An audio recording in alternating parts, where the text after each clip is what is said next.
Shalom, jemaat dikasih Tuhan. Shalom. Mari bersama-sama kita tundukkan kepala sebelum kita membaca dan merenungkan akan firman Tuhan. Terima kasih Tuhan untuk setiap anugerah demi anugerah yang Tuhan beri dalam hidup kami. Kalau kami bisa ada sampai hari ini, kami percaya itu anugerah Tuhan. Dan dengan kesadaran hidup kami ditopang oleh anugerah, maka saat ini Tuhan kami kembali mau belajar firman Tuhan. Supaya hidup kami terus-menerus kami arahkan di dalam anugerah. Dan hidup kami boleh juga menyatakan anugerah Tuhan bagi sekeliling kami. Berkatilah pembacaan kami akan perenungan firman-Mu ini ya Tuhan. Sehingga Engkau sendiri boleh berbicara di dalam hati setiap kami pribadi lepas pribadi. Dan tolonglah hamba-Mu yang penuh dengan kelemahan dan keterbatasan ini. Pakailah untuk juga menjadi alat yang menyatakan isi hati-Mu. Ini doa kami ya Tuhan, di nama Tuhan kami Yesus Kristus kami berdoa dan berserah diri. Amin. Bapak Ibu, sebelum saya mengajak kita bersama-sama belajar satu bagian firman Tuhan, izinkan saya memperkenalkan diri. Karena ini kali pertama saya datang berkunjung, beribadah bersama dengan Bapak Ibu sekalian. Nama saya Samuel Sugiarto dan saya berasal dari Surabaya. Dan saya melayani di sebuah kampus di Surabaya, Universitas Kristen Petra. Salam hangat dari kampus UK Petra untuk Bapak Ibu dan rekan-rekan sekalian di tempat ini.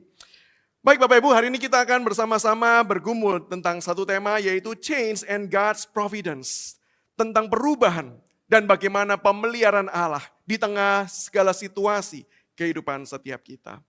Bapak Ibu, saya ingin mengajak kita merenungkan satu pertanyaan terlebih dahulu sebelum kita baca teks firman Tuhan. Tolong jawab ini enggak akan saya tanya satu-satu. Jawab saja di dalam hati kita masing-masing. Ini menjadi bagian perenungan setiap kita. Pertanyaannya begini Bapak Ibu. Seberapa percaya sih kita ini kepada Tuhan? Seberapa percaya kita kepada Tuhan? Saya percaya kalau ini menjadi sebuah pertanyaan terkait pengakuan iman atau terkait tentang teologi. Mungkin saya yakin dan percaya mayoritas orang akan berkata, yes, I know, I believe in Him. Saya percaya kepada Tuhan. Tapi pertanyaannya apakah kepercayaan itu betul-betul kita bisa jumpai di dalam praktek kehidupan setiap kita. Di dalam seharian kita, di dalam perjalanan kita, di dalam kita mengiring Kristus. Apakah sungguh kita bisa menjumpai kita betul-betul percaya kepada Dia. Mungkin selama ini kita mengalami beberapa bentuk ketidakpercayaan seperti misalnya mengabaikan Tuhan.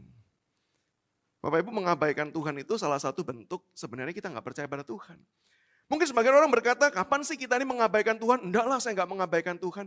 Oh Bapak Ibu, ketika kita itu tidak membangun relasi personal kita dengan Tuhan, ketika kita tidak melibatkan Dia di dalam seluruh aspek kehidupan kita, maka sebenarnya kita sedang mengabaikan Tuhan.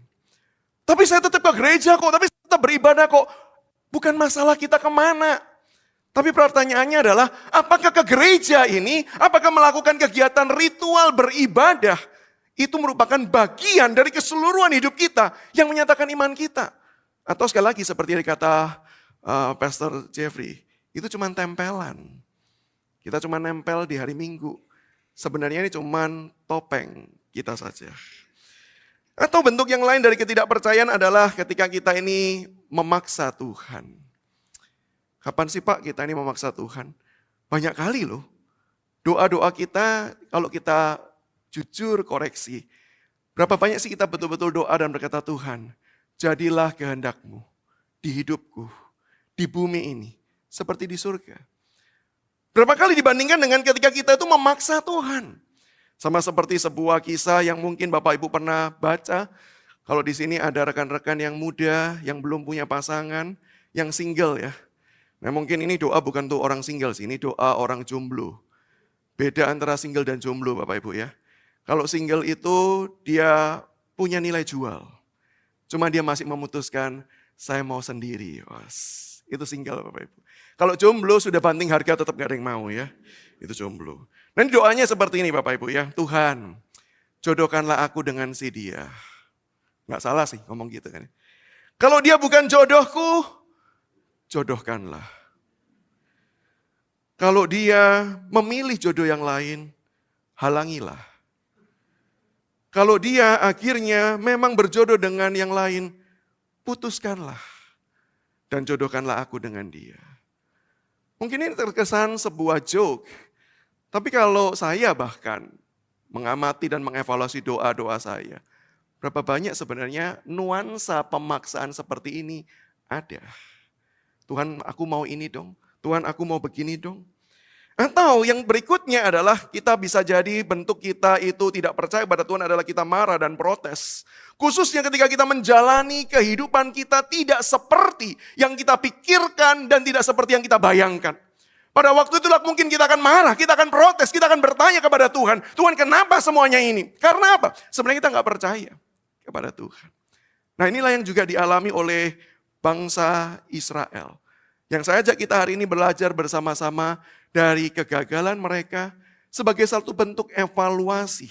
Kalau memang hidup kita adalah hidup yang sama dengan kegagalan mereka, mari bertobat, datang kepada Dia, mengakui Dia Tuhan. Mari kita berserah, bukan sekedar dengan pengakuan lidah bibir kita, tapi dengan seluruh kehidupan kita. Kita berserah kepada Tuhan. Maka saya mengundang setiap kita untuk membaca satu bagian firman Tuhan yang terambil dari Keluaran pasal yang ke-14, ayat 11 hingga ayat yang ke-12 saja. Keluaran 14 ayat 11 hingga ayat yang ke-12. Dan saya mohon maaf bagi Bapak Ibu yang di belakang mungkin tulisannya terlalu kecil, tetapi saya percaya kita punya Alkitab maupun Alkitab. Tergantung mana yang dibawa ya. Ada orang yang sudah membawa Alkitab sama seperti saya sudah tidak membawa Alkitab lagi, tapi saya membawa Alkitab. Nah silakan dibuka, mari kita memperhatikan bagian firman Tuhan ini, Keluaran 14 ayat 11 sampai 12. Dan Bapak Ibu tidak perlu melihat saya karena tidak akan muncul firman Tuhan dari wajah saya ya. Pilihannya lihat di teks atau di Alkitab kita. Dan mereka berkata kepada Musa, apakah karena tidak ada kuburan di Mesir, maka engkau membawa kami untuk mati di padang gurun ini? Apakah yang kau perbuat ini terhadap kami dengan membawa kami keluar dari Mesir? Bukankah ini telah kami katakan kepadamu di Mesir? Janganlah mengganggu kami dan biarlah kami bekerja pada orang Mesir. Sebab lebih baik bagi kami untuk bekerja pada orang Mesir daripada mati di padang gurun ini. Bapak Ibu, dari teks ini saya mengajak kita mencoba belajar. Kenapa sih seringkali kita itu mengaku percaya? Tapi seringkali dalam kehidupan kita sulit untuk menghidupi iman, kepercayaan. Sulit untuk betul-betul bergantung kepada Tuhan. Ada dua alasan Bapak Ibu yang saya ingin ajak kita pelajari. Dan sekali lagi, mari kita evaluasi akan bagian ini. Yang pertama, yaitu karena orang-orang Israel ini, mereka sulit percaya. Meskipun mereka sendiri meminta kepada Tuhan, Tuhan lepaskan kami dari Mesir. Tuhan tolong setiap kami, dan ketika Tuhan jawab, apa yang terjadi? Mereka justru meragukan Tuhan. Kenapa mereka meragukan Tuhan? Kenapa justru mereka marah? Bahkan dikatakan mereka marah kepada Musa dan berkata seolah-olah kami ini mau disuruh matikah di padang gurun ini? Padahal Tuhan berfirman, Tuhan melepaskan mereka untuk membawanya ke tanah perjanjian. Tuhan melepaskan mereka bukan untuk binasa. Tuhan melepaskan mereka untuk memasuk ke dalam tanah perjanjian Tuhan. Tapi kenapa mereka tidak percaya? Mungkin alasan yang pertama adalah karena mengabaikan fakta-fakta tertentu. Seringkali ketika kita menjalani kehidupan ini, kita itu selalu berhadapan dengan fakta. Tapi kalau jujur ya, kadang-kadang kita tuh suka pilih-pilih. Fakta mana sih yang kita mau jadikan sebagai pijakan akan pergumulan kita. Dan ketika kita memilih fakta-fakta tersebut, kita tidak berimbang melihat semua fakta, akibatnya kita merasa memang sangat sulit untuk kita itu betul-betul percaya kepada Tuhan. Apalagi ketika situasinya tidak seperti yang dipikirkan dan diharapkan. Dan bukankah itu yang sebenarnya dialami oleh orang Israel, Bapak Ibu? Ada fakta-fakta yang mereka abaikan. Nah, saya mengajak kita mencoba melihat sebenarnya fakta apa sih yang ada, yang terjadi dalam hidup mereka itu. Yang pertama Bapak Ibu, kita mengatakan mereka, bangsa Israel mengatakan bahwa mereka meyakini bahwa mereka itu pasti mati. Di dalam perjalanan mereka keluar dari Mesir, tiba-tiba mereka marah kepada Tuhan, mereka marah dan protes pada Tuhan dan berkata kami ini pasti mati. Kenapa mereka bisa mengatakan mereka pasti mati? Problem yang pertama yaitu karena masalah rute Bapak Ibu. Masalah rute. Bapak Ibu, orang Israel tahu loh bahwa mereka itu akan dipimpin Tuhan pergi ke tanah Kanaan, tanah perjanjian. Karena Tuhan setelah sudah mengatakan secara jujur kepada Musa di dalam Keluaran 3 ayat 8, Tuhan berkata demikian, sebab itu aku telah turun untuk melepaskan mereka dari tangan orang Mesir dan menuntun mereka keluar dari tanah itu ke sebuah negeri yang baik dan luas, suatu negeri yang berlimpah-limpah susu dan madunya, ke tempat orang Kanaan, orang Het, orang Amori, orang Feris, orang Hewi, dan orang Yebus. Mereka tahu mereka akan dibawa kemana. Tapi problemnya adalah ketika mereka tahu mereka mau kemana, perjalanan yang Tuhan pimpin dan diwakili oleh Musa, kok kelihatannya salah jalan ya. Salah jalan. Yuk kita coba perhatikan peta berikut ini Bapak Ibu ya. Nah sekali lagi minta maaf ya. Yang di belakang melihatlah dengan mata iman ya. Karena mungkin tidak terlalu jelas ya. Bapak Ibu kalau kita lihatnya mereka ada di tanah Goshen sebelah kiri bagian atas tersebut. Mereka tinggal di sana. Kita tahu itu adalah tanah yang diberikan oleh Firaun kepada orang-orang Israel pada waktu itu ketika zamannya Yusuf di sana. Dan ketika mau menuju ke tanah Kanaan, harusnya Bapak Ibu dari Goshen itu cukup ke kiri. Kalau dari Bapak Ibu berarti melihatnya ke sini ya. Menuju pokoknya ke arah sebelah kanan kalau dari Bapak Ibu ya. Melihat ke kanan, toward to the land of the Canaan. Harusnya ke arah sana. Tetapi yang terjadi adalah ketika Tuhan pimpin, Tuhan bukan arahkan mereka ke sana, tapi justru diarahkannya turun ke bawah. Sehingga nggak heran mereka kemudian berjumpa dengan laut. Kalau kita perhatikan jalannya mereka betul-betul mengikuti jalan seperti umumnya, mereka nggak ketemu loh dengan laut. Nah persoalan ini kan mereka mengucapkan ucapan seperti ini, mereka marah kepada Musa karena apa? Depannya laut, belakang tentara Mesir. Betul ya? Sehingga mereka bisa berkata, salah jalan nih. Salah rute nih. Dan mereka tahu Musa bukan berjalan sendiri. Mereka tahu Musa Tuhan pimpin. Maka mereka tanya kepada Musa, apakah kamu memang mau membinasakan kami semua? Lebih baik kami ini kalau mau mati, mati di Mesir aja. Buat apa sih kami mati di padang gurun ini? Mau kabur gak berhasil, mau menang juga gak berhasil. Buat apa engkau bawa semuanya ini? Salah rute. Bapak Ibu berapa banyak di antara kehidupan kita itu mempunyai planning. Gambaran hidup kita tuh kita mau kemana. Dan kita merasa bahwa itu merupakan sebuah pimpinan Tuhan. Kita merasa bahwa ini loh kehendak Tuhan, saya mau mencapai ini. Tapi di dalam perjalanan kita mengiring Tuhan. Di dalam perjalanan kita menjawab panggilan Tuhan. Seringkali rutenya nggak seperti yang kita bayangkan. Seringkali rutenya justru dibelokkan. Dan bukankah pada waktu itu terjadi, wajar sih kalau kita berkata, Tuhan kok jadinya begini? Tuhan kok seperti ini? Ini fakta Bapak Ibu. Kadang-kadang rutenya memang gak sesuai dengan rute yang kita inginkan.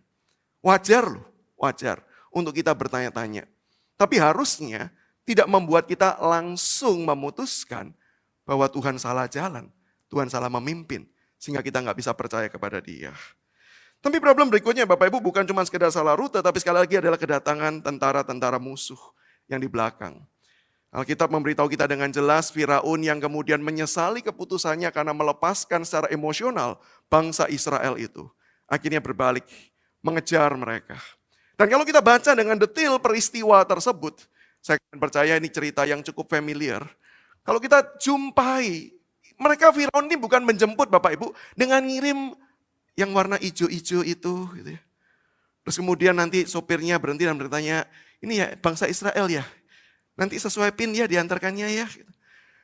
Bangsa Israel bukan dijemput dengan sebuah kehangatan. Tapi mereka dijemput dengan tentara perang.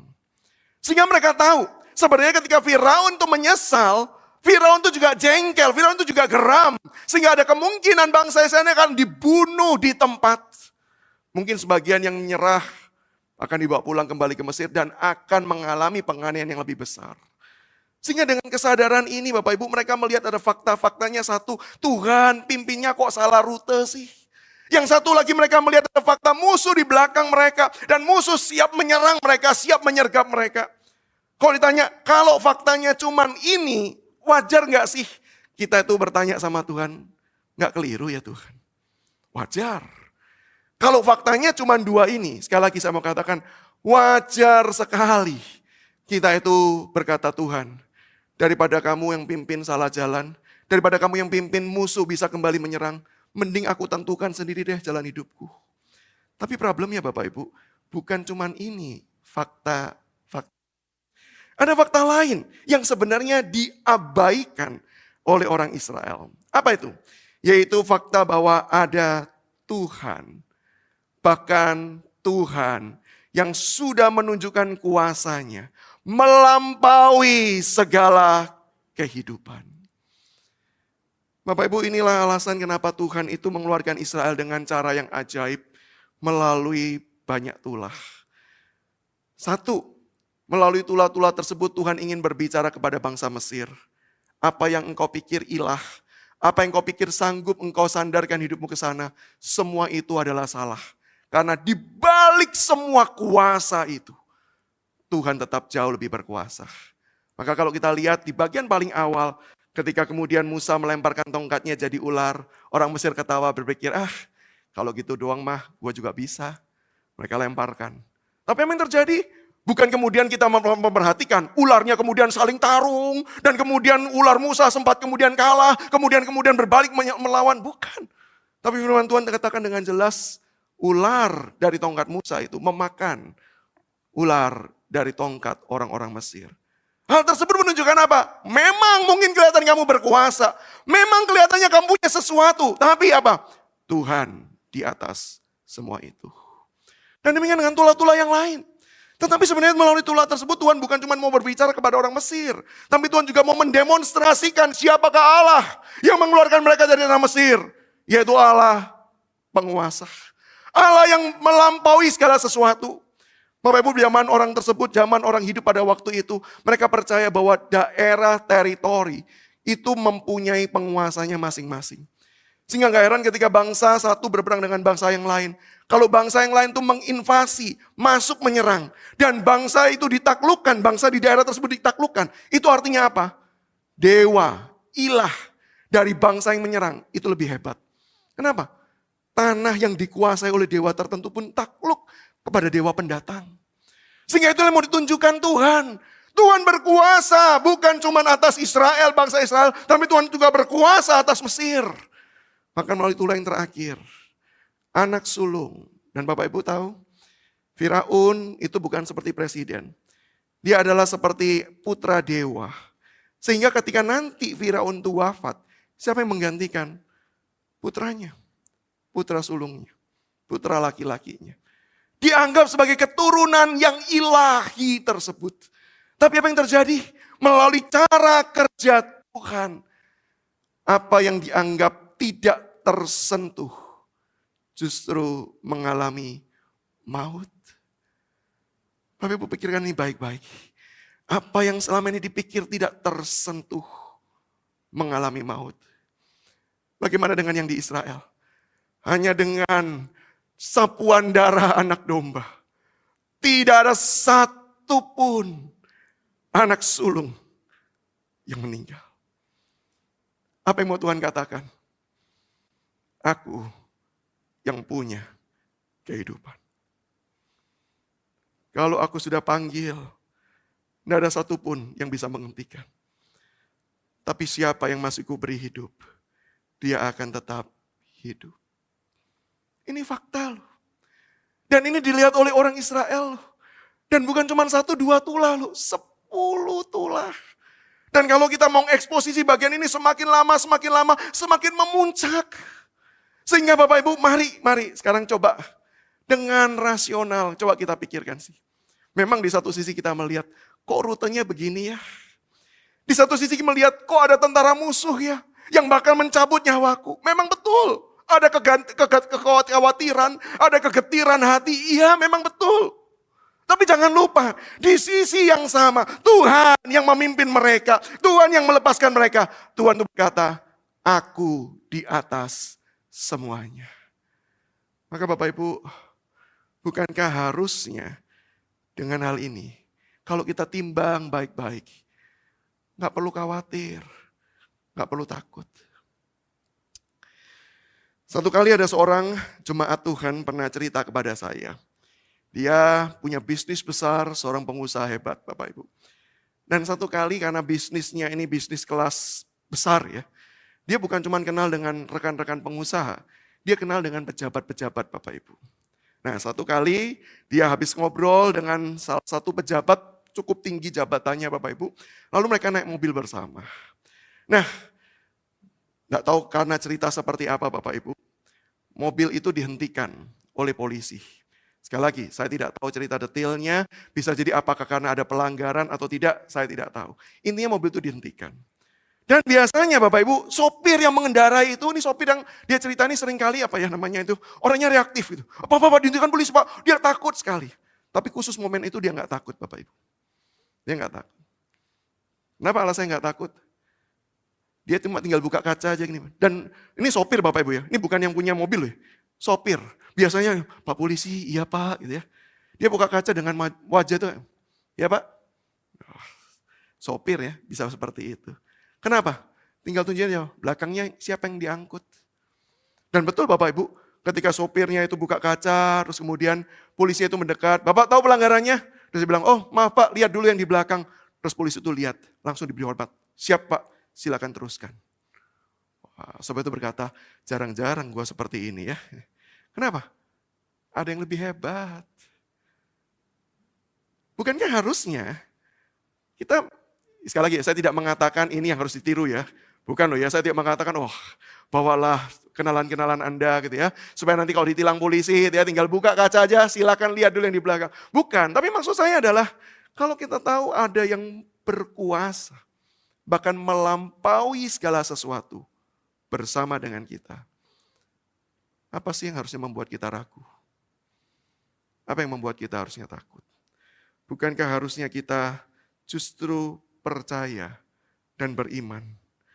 Ketika kita itu berada di dalam pimpinan Tuhan, ketika kita mengikut Tuhan dan kita tahu rencana Tuhan tidak pernah gagal. Bapak Ibu, apa sih yang perlu kita khawatirkan dan apa yang perlu kita takutkan? Apa yang kita perlu cemaskan? Kalau kita tahu Tuhan itu yang memihak kita, karena kita betul-betul berjalan bersama dengan Dia. Apa sih yang perlu kita khawatirkan dan kita takutkan? Bahkan bukankah firman Tuhan memberitahu kita dengan jelas, bahkan jauh lebih jelas daripada orang Israel. Karena apa? Karena Tuhan yang memimpin kita. Tuhan itu sudah berkuasa menyelesaikan masalah yang tidak akan pernah bisa diselesaikan. Yaitu apa? Dosa. Siapa di antara kita bisa menyelesaikan dosa? Bukankah kita semua adalah orang berdosa? Dan ketika kita semakin berjuang untuk tidak berbuat dosa, kita semakin terperangkap dan masuk ke dalam dosa. Kita senantiasa bergumul dengan dosa dalam bentuk apapun. Kita tidak bisa lepas. Kita harus jujur mengakui. Seperti kata seorang teolog, hati kita itu adalah pabrik gudangnya dosa. Kita pemroduksi dosa. Siapa di antara kita bisa menyelesaikan? Maka bukankah kita nggak mungkin lagi bisa menghadap Allah? Maka bukankah sangat wajar kalau Tuhan itu menghukum kita? Tapi untuk hal yang seperti ini, yang tidak ada solusi sama sekali, yang kita bisa kerjakan. Bukankah Allah sudah menyelesaikannya bagi kita melalui Yesus Kristus. Yang datang, yang mati, yang bangkit bagi setiap kita. Sehingga bukankah sekali lagi kalau Tuhan itu memang beserta dengan kita. Tuhan itu memang memimpin setiap kita. Dan kita tahu ada Tuhan memelihara hidup setiap kita. Kalau memang kita berjalan di dalam jalannya. Meskipun mungkin rutenya bukan seperti yang kita inginkan. Mungkin meskipun penuh dengan gelombang-gelombang badai-badai kehidupan. Yang kita selalu silih berganti menerpa kehidupan kita. Firman Tuhan mau berkata, lihat fakta yang lain. Ada Tuhan yang mengasihi kita begitu rupa. Yang memelihara kehidupan setiap kita. Bapak Ibu, ini bagian yang pertama. Coba kita introspeksi yuk. Kita sering mengabaikan fakta Tuhan sudah menebus hidup setiap kita dengan harga yang mahal. Kita abaikan fakta bagaimana Tuhan sudah memimpin kita dari hari demi hari sampai hari ini. Bahkan ketika kita tahu kita nggak layak berjumpa dengan Dia. Bukankah tangannya tetap dibuka dengan lebar menyambut setiap kita? Kita abaikankah fakta semacam itu? Ini yang pertama Bapak Ibu. Tapi yang kedua Bapak Ibu, kenapa sih kita ini seringkali mengaku percaya dengan lidah bibir kita, tetapi tidak sungguh-sungguh bisa menghidupi iman kepercayaan kita pada Tuhan. Bapak Ibu, saya bisa mengatakan yang kedua ini alasannya adalah karena problem mengenai ketiadaan kepastian. Nggak ada yang pasti. Bapak Ibu, kalau Israel ada di Mesir, maka itu kenapa di dalam nats yang tadi kita baca, Israel berkata apa? Lebih baik kami di Mesir. Kenapa mereka berkata lebih baik kami di Mesir? Karena di Mesir ada kepastian loh. Walaupun kepastiannya tidak enak. Tapi paling tidak mereka punya makanan yang mereka makan. Dan betul loh Bapak Ibu, ketika mengikut Tuhan, dalam perjalanan Israel, berkali-kali kan kita jumpai ya Israel nggak punya makanan. Betul ya? Sehingga kalau mau ditimbang, bener loh. Di Mesir punya kepastian makanan. Di dalam perjalanan, kadang-kadang nggak ada makanan. Kadang-kadang nggak ada air untuk diminum. Kalaupun ada air, airnya rasanya pahit. Nggak ada kepastian kan? Kadang ada, kadang nggak ada. Ini kan kehidupan yang paling kita nggak suka ya. Nggak ada kepastian. Sekali lagi, karena saya melayani dalam konteks anak muda, banyak ilustrasi saya mungkin terkesan cocok untuk anak muda. Perasaan anak muda Bapak Ibu, senantiasa anak muda datang kepada saya ya. Kalau ke kantor saya itu cuma karena 2 alasan. Setelah sekian lama saya pelayanan hampir 10 tahun, cuma 2 alasan Bapak Ibu. Alasan pertama yaitu karena mereka jatuh dalam dosa. Datang, bergumul, mau mencari tahu bagaimana solusinya. Tapi kadang-kadang seringkali juga malu-malu kucing ketika sharing. Tapi yang kedua yaitu karena jatuh cinta Bapak Ibu. 2 alasan semuanya jatuh. Satu jatuh dosa, satunya jatuh cinta. Dan pernah satu kali ada orang datang ya, kok saya jatuh cinta nih sama orang ini. Ajarin dong cara tipsnya untuk saya bisa dapatkan. Saya ajarin Bapak Ibu ya, tipsnya.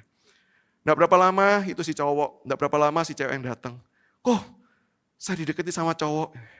Dalam hati saya tahu. Gitu ya. Terus dia cerita, saya diperlakukan ini. Itu semua ajaran saya Bapak Ibu ya. Saya, wah berarti cowok itu praktek gitu ya. Saya tahu dia pendengar yang baik dan pelaksana firman gitu ya. Firman saya maksudnya, bukan firman Tuhan. Tapi si cewek kemudian berkata, tapi saya nggak suka kok sama dia. Tolong ajarin dong cara nolaknya gitu ya. Dan ketika ditolak, cowok ini berada dalam ketidakpastian. Kenapa? Nolaknya cuma kasih hin-hin antara iya dan tidak, iya dan tidak. Hidup di antara ketidakpastian itu kan tidak nyaman ya. Kalau iya ya iyalah. Kalau enggak ya enggak. Oh ya, kalau enggak ya iya juga, ya betul ya. Itu harapannya sih ya. Kita tuh mau pengen kepastian. Dan wajar dong kalau orang Israel juga pengen kepastian yang mereka bisa dapatkan itu dari Mesir. Dan ketika mereka tidak dapatkan itu dari perjalanan mengikut Tuhan.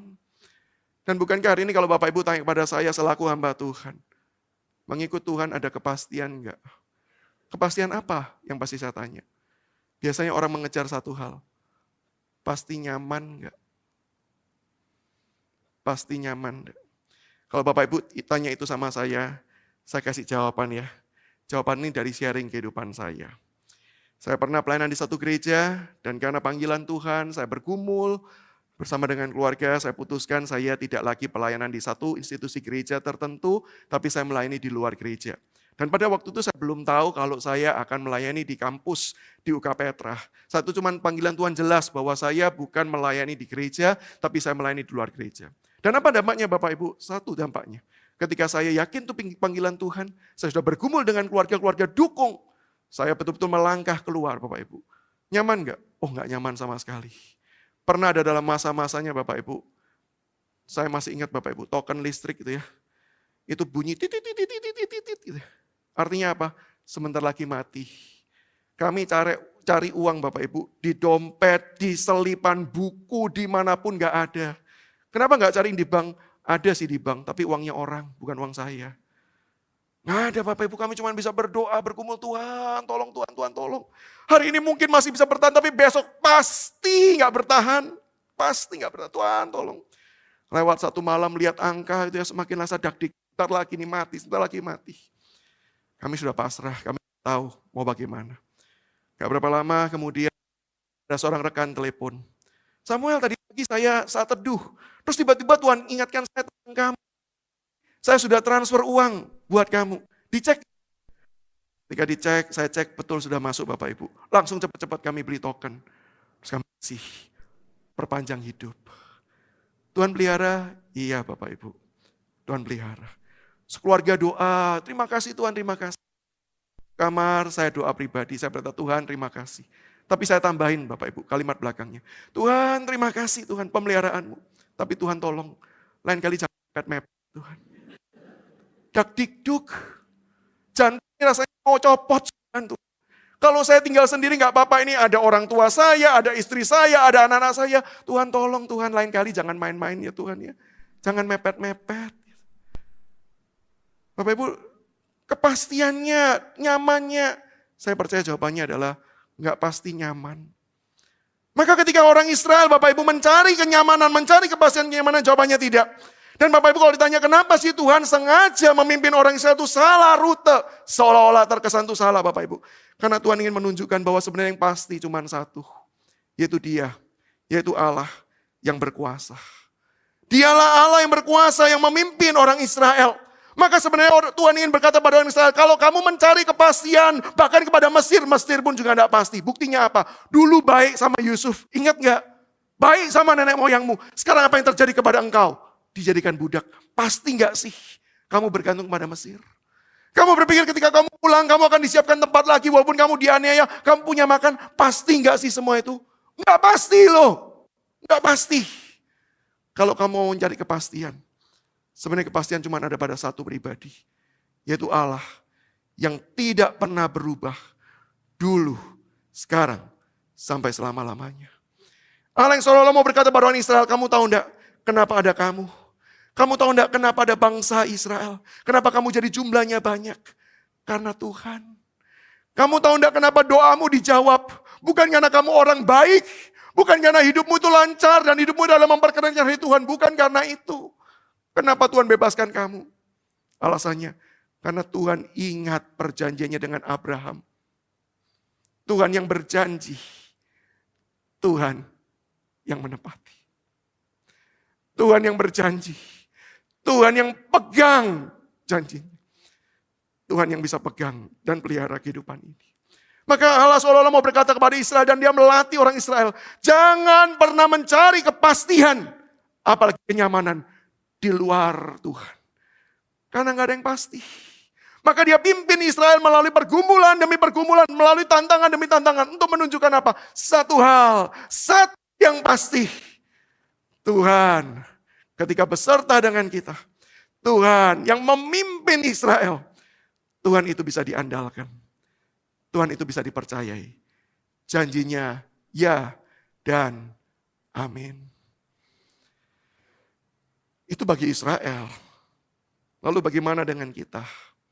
Oh Bapak Ibu, kalau saya mau katakan kita punya yang lebih. Kita punya yang lebih. Kenapa? Karena Allah yang pernah mengeluarkan Israel dengan caranya yang ajaib. Allah itu juga sudah mengeluarkan kita dari dosa dengan caranya yang ajaib. Gak ada yang pernah bisa membayangkan Allah itu mau jadi manusia. Siapa kita? Sampai Allah mau datang, mencari, menyelamatkan kita. Tidak ada yang pernah bisa membayangkan Allah yang penuh dengan kuasa membatasi dirinya. Hadir menjadi manusia bahkan melayani setiap pribadi demi pribadi. Bahkan di dalam kegagalan demi kegagalan Allah tetap hadir di sana mencari yang gagal. Maka bukankah murid-murid yang mengkhianati Yesus? Bukankah Yesus yang mencari mereka? Bukan murid itu mencari Yesus. Bahkan Yesus yang memulihkan mereka. Siapa pernah membayangkan dan pernah menyangka bahwa Allah itu demi menunjukkan kasih-Nya yang pasti. Dia rela disalib. Seolah-olah dia mau berkata, tidak ada satu hal pun yang bisa menghalangi aku dari memberikan kasihku kepada manusia. Bahkan dosa apapun tidak menghalangi Yesus untuk naik di atas kayu salib, mati berkorban, menanggung hukuman setiap kita. Kita punya jawaban yang lebih jelas. Israel tidak pernah berjumpa dengan Allah. Mereka cuma melihat tanda-tanda Allah.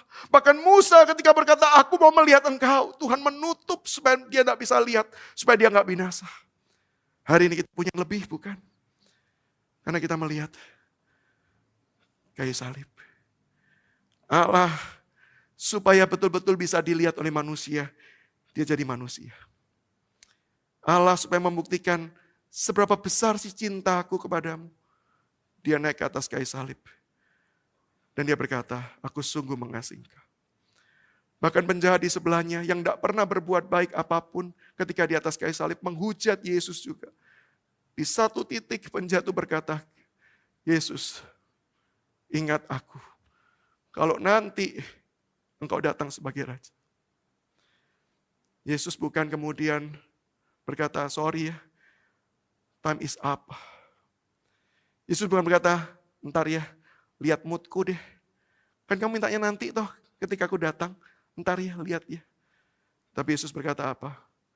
Aku berkata kepadamu, hari ini juga. Orang itu minta nanti. Orang itu sadar, dia butuh belas kasihan Tuhan, nanti. Tapi Tuhan bilang, gak usah tunggu nanti, sekarang aku kasih. Aku bersama-sama dengan kamu. Yesus yang menjamin, aku berjalan bersama dengan kamu. Di Firdaus. Di tempat orang itu harusnya gak layak. Tapi Yesus berikan kepada dia. Kalau kita mau mencari kepastian, siapa di antara kita, mana di tempat ini yang bisa memberikan kepastian kepada kita? Firman Tuhan mau berkata, kepastian hanya ada di dalam Allah. Dan Allah sudah menunjukkan dengan jelas bagaimana dia pasti, bagaimana dia jelas, bagaimana dia tidak mungkin ingkar apa yang sudah dikerjakan dan dilakukan melalui karya kayu salibnya. Dan hari ini kalau kita mencari kenyamanan Bapak Ibu, kenyamanan di dalam dunia ini, kenyamanan yang tidak pasti. Tapi di dalam Kristus, di dalam genggaman Allah, masalah memang masih mungkin ada. Tapi ketika Allah itu menggandeng kita, kita tahu mungkin gak nyaman, tapi kita aman bersama dengan Dia. Saya ulangi sekali lagi, berjalan bersama dengan Tuhan, mungkin menurut ukuran dunia tidak nyaman, tapi kita aman di dalam genggamannya. Izinkan saya menutup melalui sharing pengalaman hidup saya Bapak Ibu. Pada waktu saya masih kecil.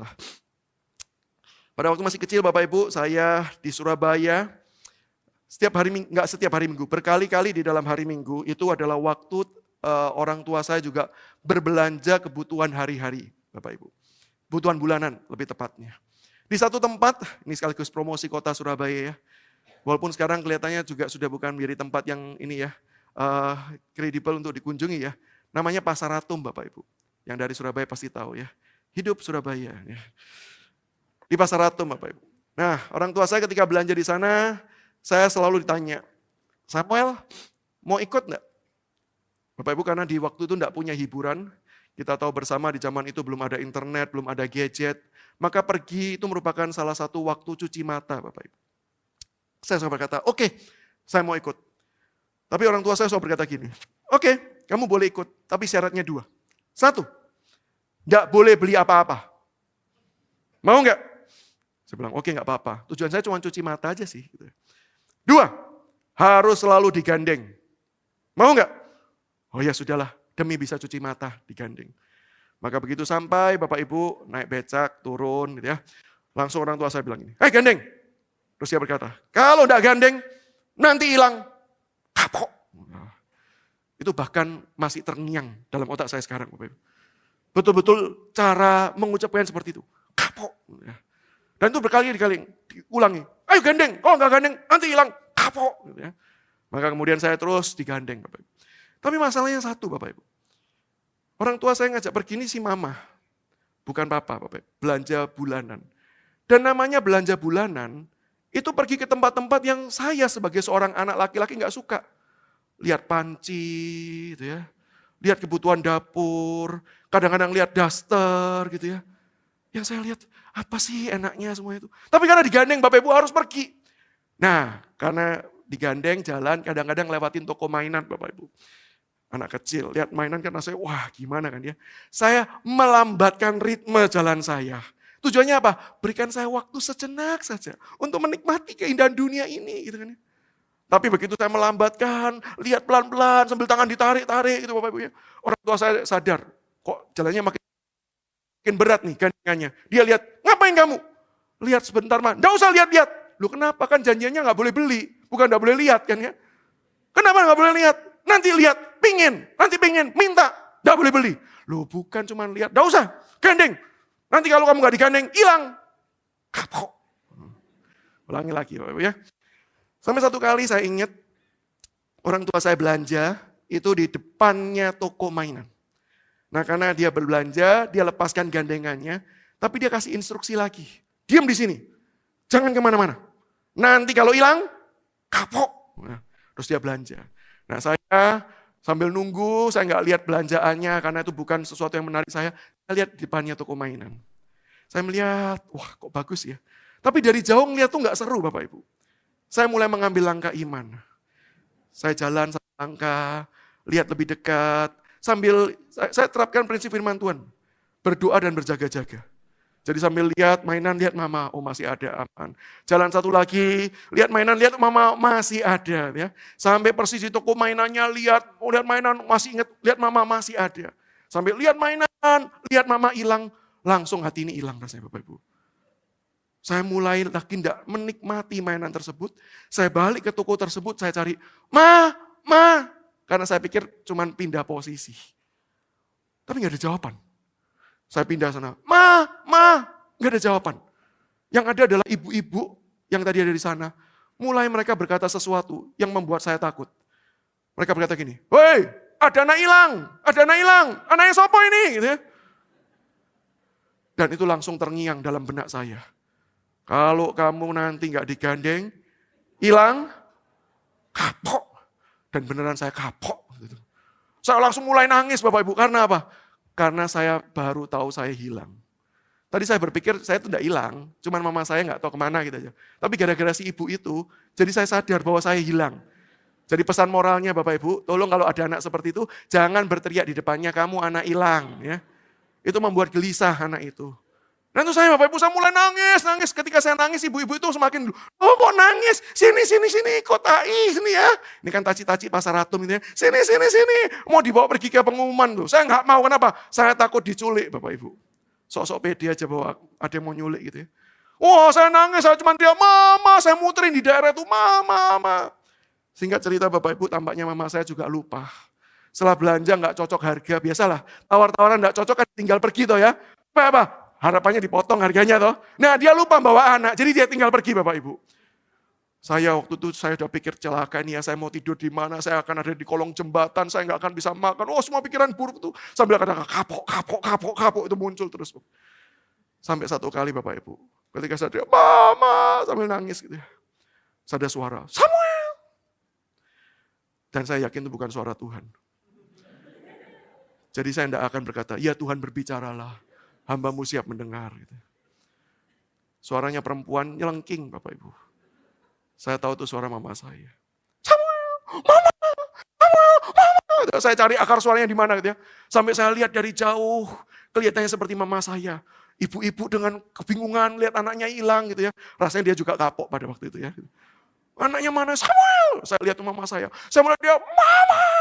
Oh, dia dengar suara saya, dia mulai lihat saya Bapak Ibu. Harapan saya itu seperti drama Korea Bapak Ibu. Saya lari, mama saya juga lari, terus kamu pelukan di tengah, oh anakku yang hilang sudah kembali. Gitu ya. Harapan itu Bapak Ibu. Itu ekspektasi. Tahu realitanya? Begitu mama lihat saya dari jauh, dia cuma berdiri gini aja. Saya lari, mama. Saya peluk kakinya, mama. Sambil nangis, mama. Lama gak dibiarin, gak diapa-apain. Dibiarin aja. Saya mulai berani melihat ke atas. Tahu apa yang saya dengar? Wah ini ibu-ibu betul sekali ya. Kelihatannya itu natur ibu-ibu ya. Dia cuma lihat saya gini. Kapok. Tapi yang saya mau ceritakan adalah bagian terakhir ini. Setelah momen itu, saya masih ingat. Saya ulurkan tangan saya. Minta digandeng. Kalau ditanya, senang sekarang digandeng? Enggak. Digandeng kemana? ke toko mainan karena nangis gitu. Enggak. Tetap ngelihat yang enggak saya sukai. Panci, sutil, wajan, daster, penggorengan, apalah. Tetap lihat yang sama. Tapi saya mengulurkan tangan saya. Kenapa? Saya tahu memang mungkin jalannya tidak nyaman. Tapi saya tahu di dalam genggamannya saya aman. Pengalaman itu ketika besar, saya ingat lagi pengalaman itu. Pengalaman itu berbicara pada saya. Seperti itulah kita mengikut Tuhan. Ketika kita digandeng sama Tuhan, rutenya mungkin bukan rute kita. Pilihannya mungkin bukan pilihan kita. Jalannya mungkin bukan jalan kita. Tapi satu hal yang bisa menguatkan kita. Kenapa kok kita mau mengulurkan tangan dan berkata, Tuhan, pegang tanganku. Gandeng aku Tuhan. Bukan karena nyaman. Tapi kita tahu di dalam Dia ada kepastian. Di dalam Dia ada kasih. Di dalam Dia ada pemeliharaan. Di dalam Dia ada topangan. Di dalam Dia ada kekuatan. Di dalam Dia ada penghiburan untuk kita menghadapi segala sesuatu. Sehingga kita mau digandeng. Karena kita tahu kita aman di dalam gandengan. Maka hari ini pertanyaannya. Maukah kita berkata, Tuhan, tolong. Aku lemah. Tolong pegang tanganku. Jangan lepaskan. Tuntun aku. Ajar aku percaya. Tolong aku. Mari kita tundukkan kepala. Saya berikan pada kita waktu sejenak untuk kita berdiam diri, meresponi firman Tuhan. Hari ini apakah yang membuat kita khawatir? Apakah yang membuat kita bisa tidak meragukan Tuhan? Apakah ada fakta-fakta yang kita abaikan dalam hidup kita? Ingatlah karya kayu salib yang dengan jelas memberitahu Dia Allah yang mengasihi, Allah yang setia, Allah yang ajaib.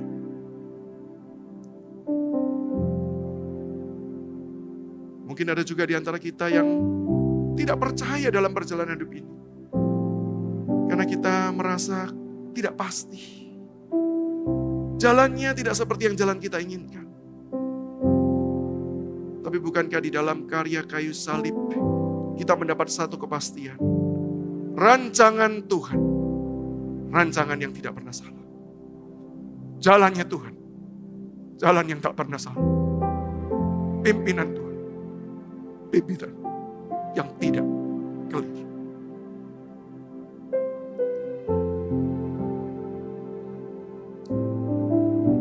Bapa di sorga, tolonglah setiap kami. Bahkan untuk kami percaya kepadamu. Kami butuh anugerah-Mu Tuhan yang menopang. Tolong kami. Biarlah apa yang kami ketahui selama ini. Firman yang kami dengar. Pengalaman hidup berjalan bersama dengan Tuhan yang lampau itu. Menguatkan kami untuk kembali berjalan dan percaya kepada pimpinan. Dan biarlah Tuhan, kasih-Mu yang ajaib yang tidak pernah berubah dulu, sekarang dan selamanya. Hal itulah yang membuat kami juga mau belajar percaya di tengah segala tantangan kesulitan yang ada. Tolong kami Tuhan. Kami percaya bukan dengan mulut bibir saja, tapi seluruh hidup kami menunjukkan kami milik-Mu. Engkau Tuhan kami. Di dalam nama Yesus kami berdoa.